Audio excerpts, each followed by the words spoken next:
What is it in the body? Swords, and my own head is in my hands. Iron hands hold a knight's helmet with red plumage. What is that look? Knight's armor is sitting on cold stones in a relaxed pose. The collar of the armor is made of white fluffy fur. Ornate patterns are painted on the forearms. The lower part of the chain mail is made of gold. Starting from the chest and ending with the back, swords of various types are stuck into the armor, made of gold, silver, wood. The armor holds its own helmet in iron hands, as if they are not made of metal, but are a real person. Is this really him? It's just a suit of armor without a person inside, similar to a disembodied spirit. How did he become like this? Could it be related? The soldiers are calling loudly for their captain. They are completely at a loss what to do. A huge demon, engulfed in pink flames, with 3 pairs of hands, 4 red eyes, menacingly towering over small people. In its wide mouth there are several dozen teeth on the palms. Instead of 5 fingers, there are 4 scarlet claws capable of cutting human flesh in an instant. Tall houses are burning beneath his feet. People are screaming that an evil demon has killed their brothers, that they all need to leave. However, the captain of the Wise Heart, he can't just run away like a sneaky coward.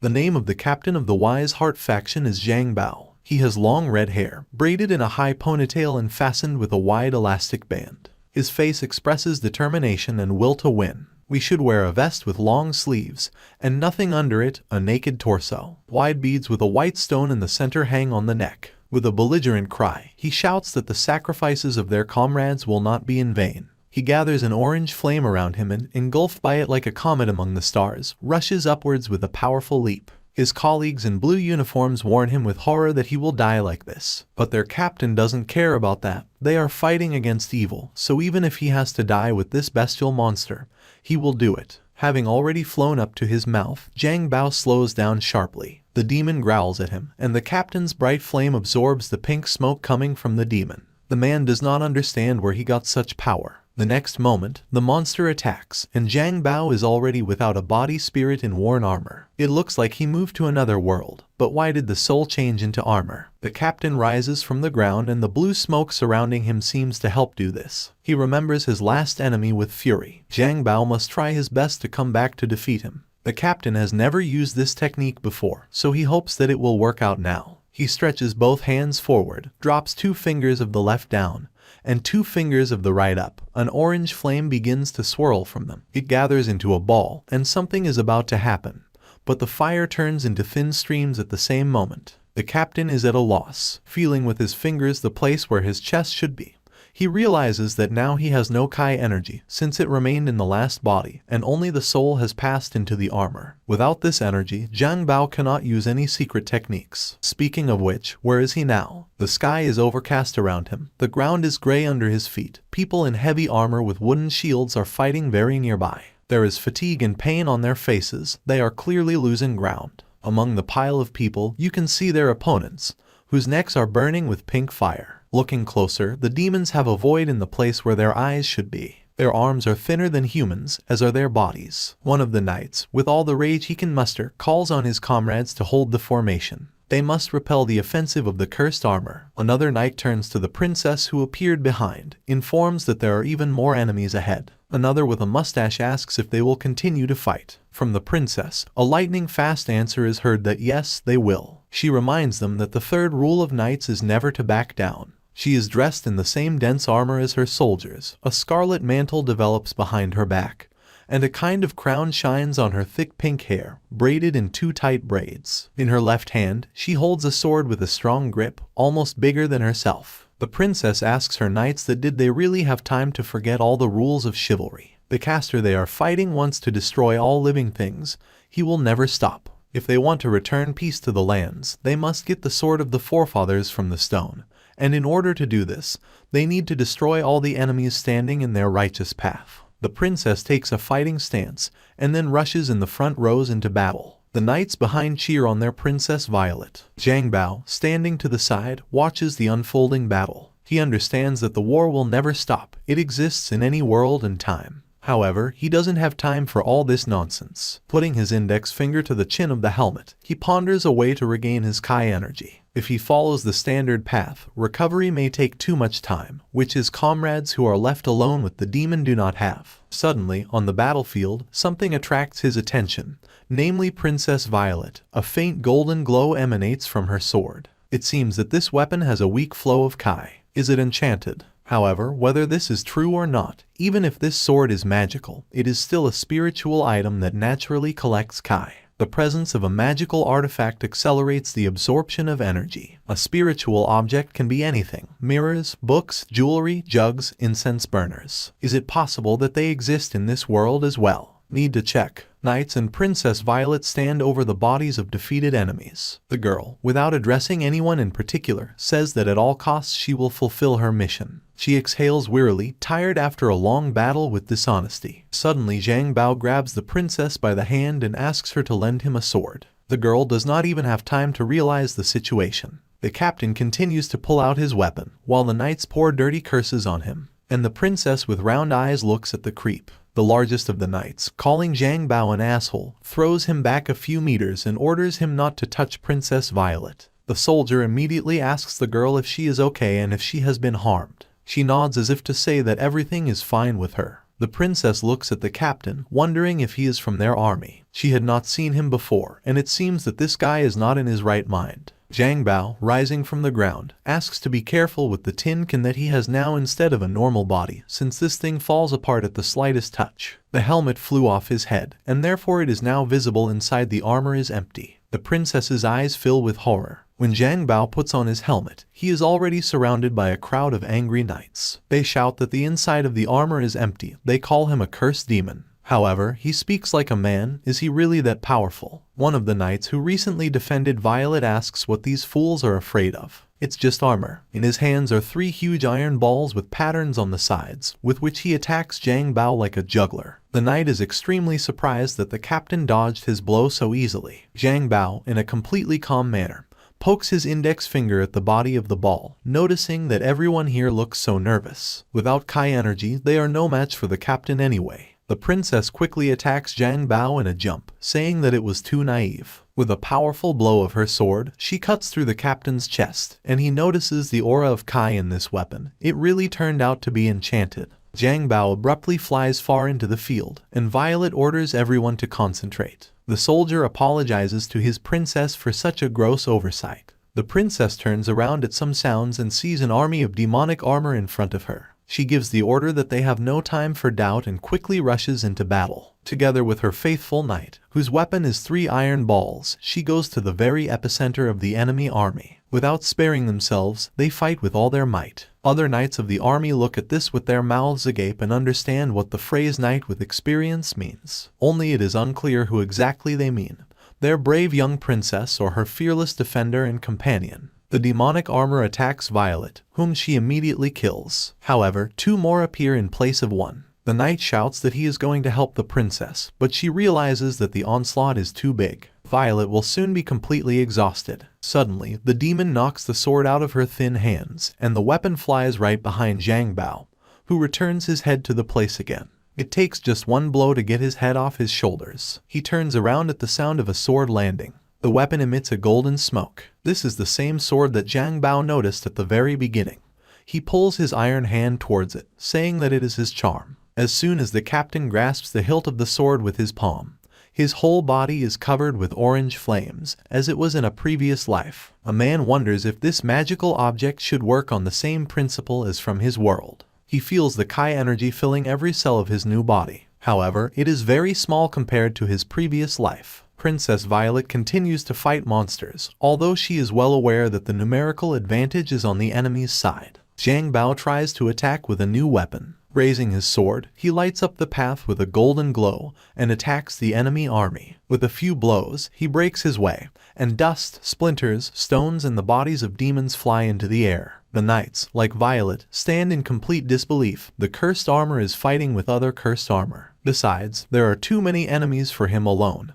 But the instincts of a stranger are simply excellent. Is he stronger than Lord Karl? Zhang Bao hears their words perfectly, but he does not understand what the knights are talking about. Only someone who doesn't know how to use Kai will consider it a fighting instinct. The captain crouches on one knee to make a sharp maneuver. He sees the Kai flows in their bodies, feels it in his weapon, and the disembodied spirit in armor can use all the accumulated knowledge to conduct a lightning attack. With the sword, he creates a stream of energy that throws off dozens of enemies. Zhang Bao remains completely alone on the battlefield. He turns around and notices Violet and Lord Carl looking at him. The knight asks the captain with a shout, what is he trying to achieve? Zhang Bao raises his hands in front of him in a protective gesture and asks them to relax at least a little since he does not wish anyone harm. However, since he helped Princess Violet's army for a reason, now it's their turn to repay him with full. He says he will use the sword for his own purposes. The captain needs to take some of the Kai and then he can return to his world.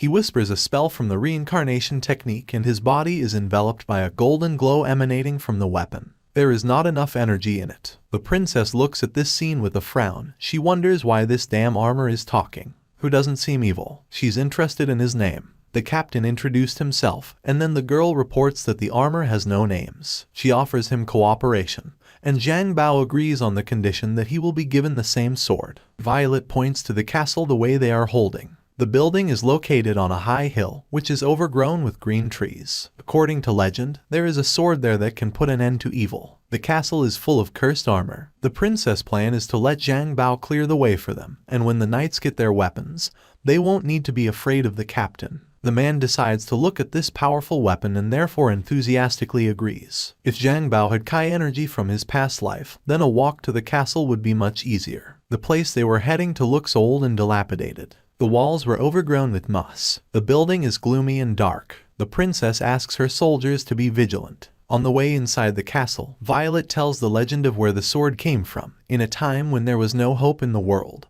100,000 people prayed to heaven for a miracle. It appeared to them, and now only the chosen one can find the sword. This weapon is their last hope. Lord Carl, Princess Violet and Zhang Bao, who is walking in front, passes by a pile of armor that leads them like a path to the cherished sword. Excalibur. Zhang Bao looks at the magic sword and clearly sees the flow of Kai. This is a fairly high-level weapon, and therefore there is enough Kai in it for the captain to return home. The sword illuminates the rooms of the old castle with a golden glow, while it is stuck in a pile of human armor. Legend has it that only a real king is able to pull Excalibur out and put an end to the scourge of the cursed armor. Since ancient times, countless people have tried to take possession of it, but no one has succeeded. Princess Violet has only one attempt. They can save the world by gaining the powers of Excalibur. Having become human bones, she stretches her hand to the weapon and clasping its hilt with her palm, says that she lived for this moment. As soon as the girl reached him, the golden glow changed to orange, and then completely to red.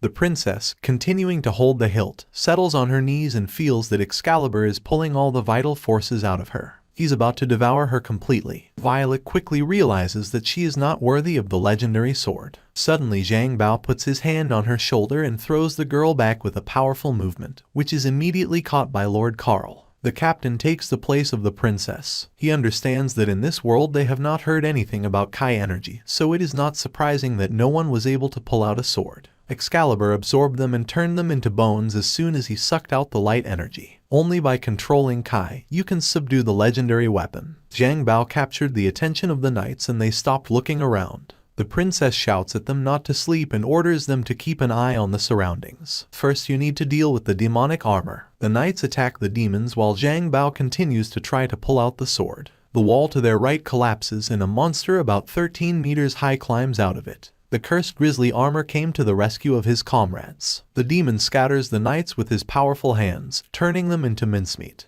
The captain realizes how little time the soldiers have left, however. He cannot continue to admire the sword. Never before has a man seen a weapon with such great power absorbing Kai. It just so happened that Zhang Bao is the strongest Kai practitioner, which means he will be able to take possession of Excalibur. Violet is distracted by the captain, and the grizzly was able to get to her from behind at arm's length. She closes her eyes, ready to accept such an unexpected death, but the legendary sword pulled out of the stone in Zhang Bao's hands stops him and repels the attack. Excalibur's Kai has calmed down, now it is under control. It feels as if all the world's energy has been absorbed by the captain's body through this weapon. Here Zhang Bao feels the unexpected and at first he can't even believe it. Excalibur has absorbed not only the world Kai, but also the energy of the monster in front of him. The armor with the captain instead of the body sparkles with an orange flame, which Zhang Bao himself burned when he began to attack. The grizzly puts a paw in front of him. The man stretches out in front of him, wraps his other arm around him. Kai is the essence of all living beings, and a Kai practitioner can use it to strengthen himself. And now Zhang Bao, using this knowledge, decides to transform the energy of the sword into incredible power. Now the captain has an incredible speed that allows him to approach the enemy so that he does not notice it, to have an incredible destructive force, thanks to which a man knocks the cursed armor to the ground with one blow. However, these are all the basics of Kai. If you rearrange the flow of energy, twist it with your fingers, then you can create incredible techniques. Zhang Bao pulls back his sword and gathers Kai to strike with fire. The captain jumps and kills the monster. Now there is a pile of dust behind his back instead of a demon, but even it is not visible because of the radiance emanating from Zhang Bao. The plumage on the helmet develops like a victory flag. Lord Carl and the princess are standing nearby. A man can't help but notice what power their new acquaintance has. Violet doesn't answer him. She is amazed that Zhang Bao was able to use the power of Excalibur. Having finished with his work, the captain can return home. Folding his fingers in a special way, he applies the Kang Zin technique, a secret technique of movement. But again, nothing. Not enough Kai again. Zhang Bao rubs his head in bewilderment, looking at the sword, which has lost all its greatness that it radiated just a few moments ago, being a faithful companion in the battle with the demon. Maybe it happened because the secret technique took too much energy. In this case, it will not be difficult to make up for it. Zhang Bao only needs to leave the building and kill the remaining cursed armor. The princess begins to panic. There are too many opponents. They have surrounded her in the knights. However, she sees how the captain boldly goes alone against a huge army and analyzes his actions. First, he pulled out his sword, and then with ease, as if he had been doing this all his life, he controlled Excalibur. Is he the king who will save their lands? Zhang Bao shouts that it's time to deal with all the demons, but Lord Card doubts that they can. There are too many opponents, it's simply impossible. However, if the captain starts to doubt, how dare he be called the strongest Kai practitioner? He breaks through the ranks of the enemy, fighting alone and without anyone's support. As the man expected, he can absorb the Kai of the cursed armor. The captain stops, attracted by the strange energy emanating from the corpses nearby. Then the frame of an old mirror appears in front of him.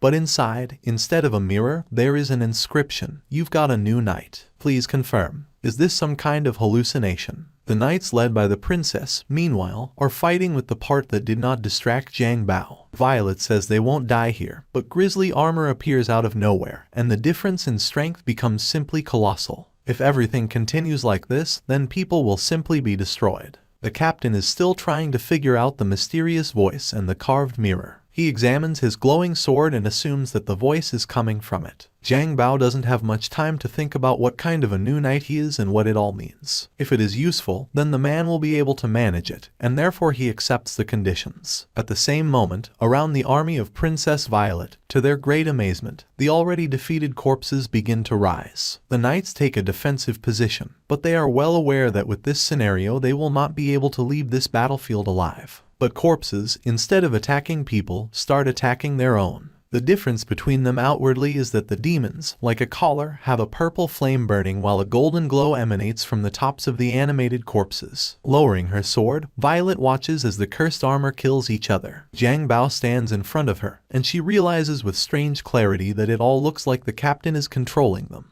Zhang Bao himself is still trying to realize Excalibur's abilities. He not only absorbs Kai, but also commands the bodies of the defeated. The princess looks at how talented the cursed armor is and remembers some of the legends that were told to her as a child. This time the story is about the so-called King of Knights. According to legend, he can emit the most dazzling radiance on the battlefield. This is a hero combining strength and courage who used Excalibur to split the heavens. His name is the King of Knights. Little Violet admired this man, as she thought, the strongest among people is, of course, the king. However, as the man who told the princess this story said, a real ruler must have other qualities. From the trance of memories, the girl is brought out by the voice of Lord Carl, who reports that Zhang Bao, along with the raised corpses, killed a grizzly. The situation has changed dramatically. The knights rush to the attack with renewed vigor, inspired by the captain's help. Violet, look with admiration at your warriors, who just a few minutes ago were defeated and suppressed, and now they are fighting on the second wind that has opened. Zhang Bao stops in the middle of the battle, hoping that this time he has collected enough Kai to move. The captain uses the secret art of Kang Zin. With his radiance, he attracts the attention of the cursed armor. Excalibur releases a column of flame. In this flame, the body of Zhang Bao appears, who, after absorbing Kai, feels as before. Folding his fingers in a special way, He summons the Call of Lightning and destroys the remaining opponents with a natural disaster. The shockwave sends dust and pebbles towards the knights, but Violet doesn't see anything in front of her anyway. In her mind, she talks about the so-called King of Knights, who can emit the most dazzling radiance on the battlefield. He also used Excalibur to split the heavens using the power of lightning. The knights rejoice. The princess still remembers that the king, although he should be the strongest, but he should have slightly different qualities. For example, to give the others courage and hope, as Zhang Bao did. It is these qualities that the captain possesses, as the girl could see. But the savior's mood is in decline. Even though he used the secret technique and absorbed all the Kai, why is there still not enough energy for the movement technique? An old mirror keeps popping up in front of his face, in the center of which is written, Squire. After that, a golden glow covers the armor, and the next moment Zhang Bao finds himself in a place where there is no sunlight. Only dark space, and the ground under his feet. The captain examines his hands and realizes that he is in the body as it was before death in the last world. The mirror informs that he is in the inner world of Excalibur. The glow of the sword disappears, and now the captain sees that he is standing in some kind of dungeon called the Hall of Camelot. A female voice happily says that the squire has finally come. The girl in front with curly blonde hair and bangs on one side, a tight white floor-length dress and red long sleeves. She is the spirit of Excalibur's consciousness. Zhang Bao can call her Vivian. Since the captain is now the master of the sword, he is also the master of Vivian. Although Zhang Bao had encountered many magical items with his own consciousness, he had never heard of an independent space inside a magic weapon. Apparently, this field of consciousness consists entirely of Kai and mental power, so Zhang Bao's appearance is similar to the one he remembered himself. The captain asks Vivian why she brought him here, because he was looking for a way back to his world. To answer this question, the spirit of the sword brought him here. She pulls a candle out of her long sleeves. Vivian says that this flame shows how much mana is in Zhang Bao's body right now. He is extremely dissatisfied with how little it is, although he collected it in battle. Vivian patiently explains that in order for the captain to use the secret movement technique,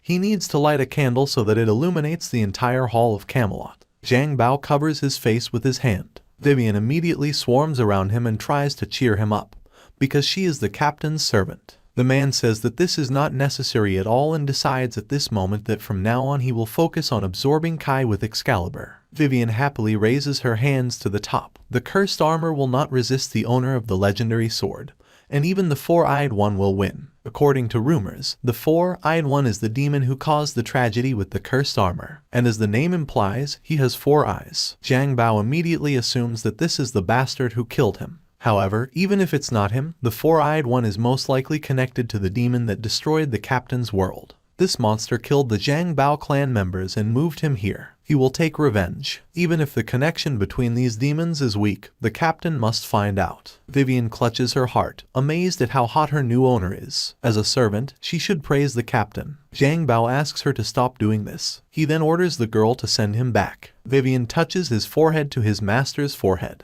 She will serve him until the captain becomes king. Zhang Bao did not think about becoming a king at all, because it is no longer easy to be the leader of Kangxin. The last thing the captain hears from her before returning from the world of Excalibur is the king once, the king always. When a man fully returns to reality, he sees the kneeling knights with a princess in front of him and does not understand at all what they are doing. Violet refers to him as the manager of the cursed armor, chosen by Excalibur, shining on the battlefield and cleaving the heavens. She prays to him that Zhang Bao will save their lands from the scourge of the cursed armor and become king. The captain recalls that recently they attacked him and called him cursed armor, and now they brand them the future king. Violet wholeheartedly asks for forgiveness. If Zhang Bao was able to take possession of the sword, then he is a true king. The captain grumbles that there are too many problems, but does not say it out loud. A new goal that a man faces is to learn the world order of the world. The first question he asks is where did the cursed armor they were constantly facing come from?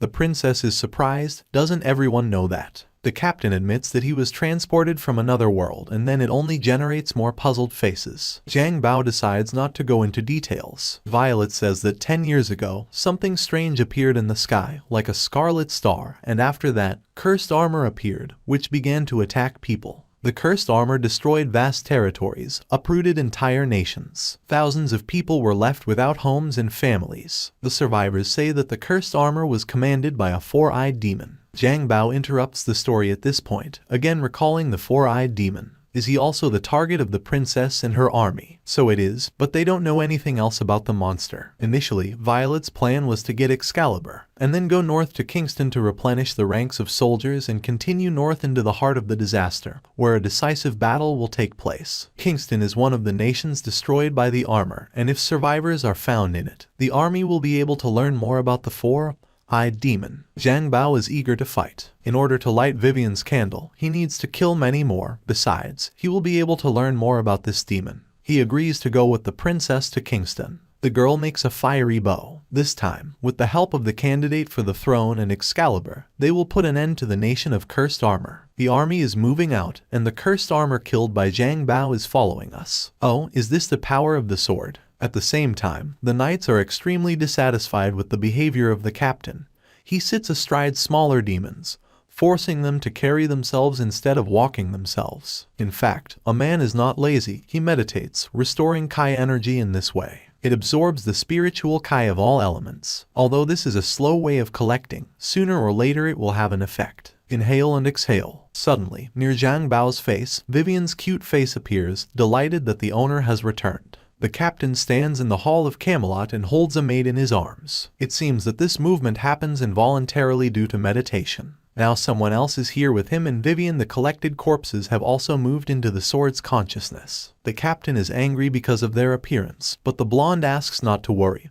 The armor is here because they are related to Zhang Bao. Their Kai has been added to the man's Kai, and Vivian wants to show it, and for that he takes out a candle. The captain is not happy with what he saw. He throws the girl on his shoulder and collects light energy in his hand, saying that with such grains, the right amount of a man will not accumulate soon. Comparing with the cultivation level in his world, he is now at the level of initial Kai. Zhang Bao examines the space that he will need to fill and immediately turns to Vivian, having fun, asking her to get off, but she does not, because in this way she shows complete obedience to the owner. Touching his forehead, as before, the maid informs him that someone is looking for him and asks him to return when the captain needs him. This girl, however, does not help Zhang Bao at all. Opening his eyes are in the place where they should be. He looks at the bowl of soup in front of him, held out by the princess. Everyone is having dinner and recuperating, so she brought it to him, although he probably won't even be able to eat. The captain non-ironically replies that, yes, he won't be able to. Now he doesn't even have a mouth and limbs, actually, either. Although a man is hungry, he can fill his needs with the help of UI. It's even better than the food. He demonstrates his skill, and the princess tries to imitate him badly. The captain is only more convinced that mortals cannot understand Kai. Arrival in Kingston. The reception is not too warm. The army is immediately attacked by the cursed armor. Of course, Zhang Bao easily deals with opponents. An antique mirror shows the inscription, "You've got a new knight. Please accept." The captain accepts. The territory is quickly cleared, and all thanks to the new king. The man's gaze falls on tall old statues in the form of people with crowns. The princess explains that these are the 11 greatest kings of these lands. Once they gathered in this place to determine who was the greatest. However, after the disaster, no one heard from them anymore. Violet says that if they find at least one of them, it will help them a lot. The screams of people distract them from the story. They are crowded against the wall, and look at Zhang Bao with fear. He rejoices at the survivors who have appeared. After all, they can be asked about the four-eyed. As soon as he takes a step towards the mortals, they drive him away with screams. Suddenly, a huge man or armor appears in front of the captain. It is not clear yet who shouts with a belligerent look that it is necessary to kill the cursed armor, and this proves that there is a man inside. He hits the captain backhand. Zhang Bao is not one of the timid ones. He attacks a person in response, because just because a man has 50 cursed armor and with their Kai, he should be second in energy. Zhang Bao cuts off the opponent's head. The princess looks at the face of a man with shoulder-length gray hair who has appeared from under the helmet. If you look closely, you can see a grid of scars on the face of the one with a rough scar near the eye. Someone asks about whether it is the king's mouth. He is immediately apologized for the fact that such a gross mistake occurred, because the king was just trying to protect the survivors. He has already risen from his knees and is trying to calm the crying children. The king asks them to stop apologizing. Roth admits that he became worried when he saw Zhang Bao running the army of the cursed armor. It is very, very good for the princess's knights that he is so strong. The captain asks if this is the same king, and Violet says that although he does not look like the way the girl remembers him, he is definitely the king. Besides, it's not easy, but the most influential of the 11. He stands in the very center of the statue of kings. He is the monarch of Kingston. Roth looks at the princess and says that although he has changed a lot, Violet has remained the same. He remembers holding her in his arms when she was just a baby. The princess's knights are whispering that this is the same king who killed half of the continent, and the one who helped Violet's father create a state. The girl invites the king to go with them, because with his power they will definitely be able to find other kings and end the trouble of the cursed armor once and for all. King Roth admits that the 11 kings have already actually united, but were exterminated by demons. It was a bloodbath. The ground was covered with blood as if someone had poured it out of a bucket. The king's face is distorted, although he is proud of his determination to suppress such a large army. But the cursed armor cannot be stopped. Roth's figure slouches, his eyes burn with death and hopelessness. The princess's eyes widen in horror. She is amazed that the cursed armor cannot be stopped. Meanwhile, the king continues that the alliance of the 11 has fallen and there is no one left in the whole world who could resist the cursed armor.